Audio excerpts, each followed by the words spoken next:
You wake up before dawn in a freezing wooden barracks.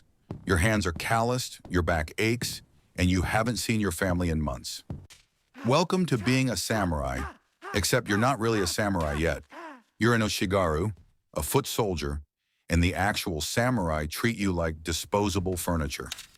This is feudal Japan, where honor is currency, politics are blood sport, and one wrong move doesn't just end your career, it ends your bloodline. Ashigaru, the expendable infantry. You're not even technically a samurai.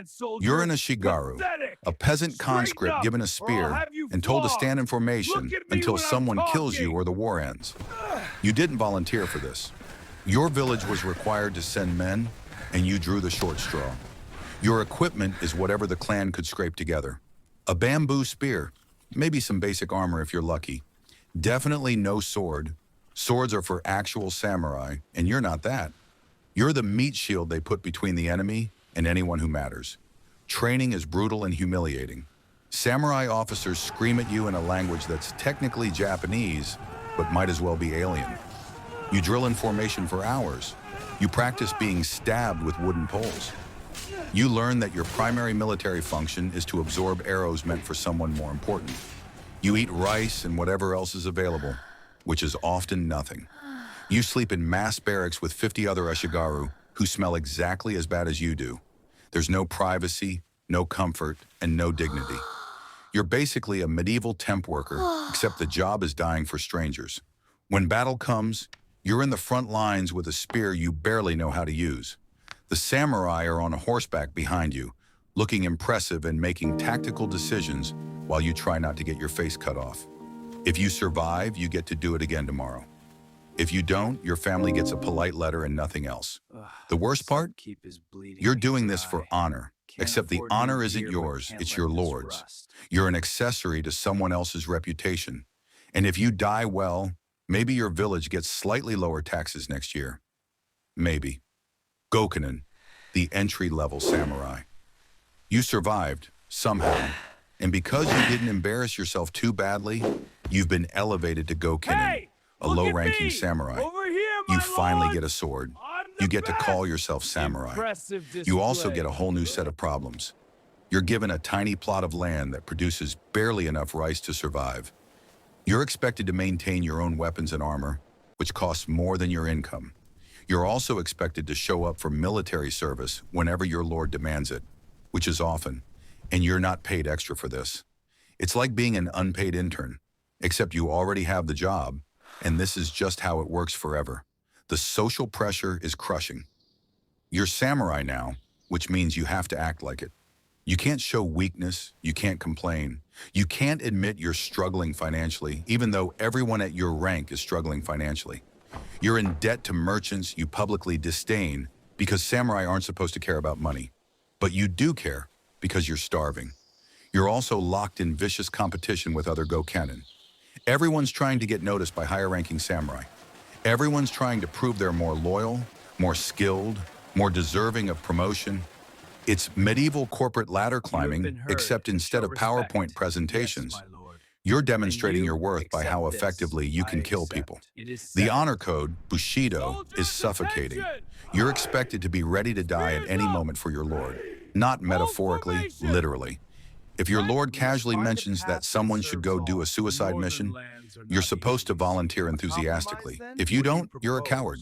If you do, you're dead. There's no winning. Samurai Daisho, the middle manager. You've climbed higher.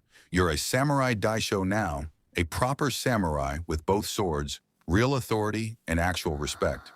You command ashigaru and Gokunin. You have enough land to live comfortably. You've made it to middle management in the most dangerous company in Japan. Your life is now split between military service and administrative duties. You oversee tax collection in your district. You settle disputes between peasants. You enforce your lord's laws and occasionally his whims. You're a warrior, administrator, judge, and enforcer all at once. The politics are exhausting. You're constantly balancing loyalty to your immediate superior with loyalty to the clan lord. You're managing subordinates who resent your authority while reporting to superiors who question your competence. Every decision you make is scrutinized. Every failure is remembered. Other samurai at your rank are not your friends. They're competitors for limited advancement opportunities. You smile at each other during ceremonies. You drink together at clan gatherings. You absolutely do not trust each other. The opposition Everyone's is angling fractured. for the We same move now. promotions, Agreed. the same Their land networks grants, will crumble. the same Good. favorable I'm assignments. sure our allies The are Bushido ready. code is even more suffocating now because you're expected to embody it perfectly. You can't show doubt. You can't show fear. You can't show anything except absolute confidence and loyalty. You're performing samurai identity every moment of every day, and the performance is exhausting. You've also started to realize that honor is a convenient tool for getting samurai to do what the clan needs without paying them more. Die for honor, suffer for honor, bankrupt yourself maintaining appearances for honor. The system runs on your willingness to sacrifice everything for an abstract concept. Hatamoto, the elite guard. You're Hatamoto now, a bannerman in the Lord's personal guard. You're elite. You have significant land holdings. You have real power. You also have a target on your back the size of a feudal province. You're close enough to power to see how it actually works, and it's uglier than you expected. Your lord isn't the noble warrior poet you were taught to worship. He's a political operator making calculated decisions about who lives and dies based on clan advantage. You're one of those calculations. Your job is to be absolutely loyal while also being competent enough to be useful. Too loyal and incompetent, you're dead weight. Too competent and insufficiently deferential, you're a threat. You're walking a tightrope where falling either direction ends with you being ordered to commit seppuku. The other Hatamoto are your greatest danger. You're all competing for the Lord's favor in a zero-sum game. Someone gets promoted, everyone else got passed over. Someone gets a prestigious assignment, everyone else got insulted. The jealousy is murderous, sometimes literally. You've learned that Bushido is selectively enforced. When the clan needs you to die, honor demands it. When the clan needs you to do something dishonorable, assassinate a rival, falsify records, betray an ally, honor is suddenly flexible. You're starting to understand that honor is whatever your Lord says it is. You're also complicit now. You've carried out orders you found distasteful. You've watched innocent people suffer because clan politics required it. You've become the kind of samurai you once admired from below and now understand from within. You're not sure when it happened, but you've traded your principles for position.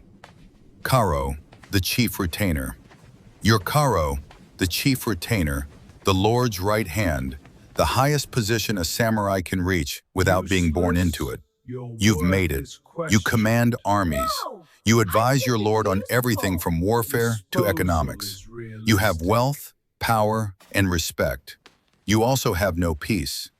Ever. Every decision you make affects thousands of lives. Send the army east or west. Hundreds die either way. Raise taxes or cut services. Peasants starve either way. You're making impossible choices constantly, and you're responsible for all of them. Your Lord trusts you, which means he blames you for everything that goes wrong. Victory? His brilliant leadership. Defeat? Your failed execution. You're the buffer between your Lord and reality, and when reality is unpleasant, you're the one who gets punished. Other karō from other clans are your enemies. You're in constant political warfare, negotiating alliances, planning betrayals, gathering intelligence. Every conversation is layered with subtext. Every gift is a calculation. Every friendship is strategic. You can't trust anyone because everyone has an angle. Your subordinate Hatamoto are waiting for you to fail so they can take your position. Your Lord is evaluating whether you're still useful or becoming a liability. Your family is a potential weakness that enemies could exploit. You're surrounded by people, and you're completely alone. You've sacrificed everything for this position. Your health is failing from stress. Your relationships are transactional.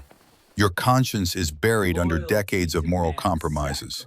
You climbed to the top of the samurai hierarchy and discovered the view is just a better angle to see all the ways you could fall. The truth. This is what it meant to climb the samurai ranks.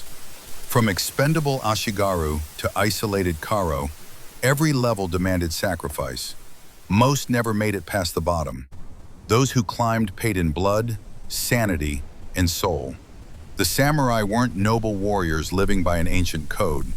They were trapped in a brutal hierarchy where honor was a tool of control, loyalty was weaponized, and Bushido was whatever kept the system running. The beautiful philosophy you've heard about? That was the marketing. The reality was politics, violence, and survival. The ones who made it to the top looked down and realized they traded everything human about themselves for a position that would consume them until they died, or were forced to commit ritual suicide for political convenience. This was Bushido, not the legend, the reality, and it destroyed almost everyone who lived it.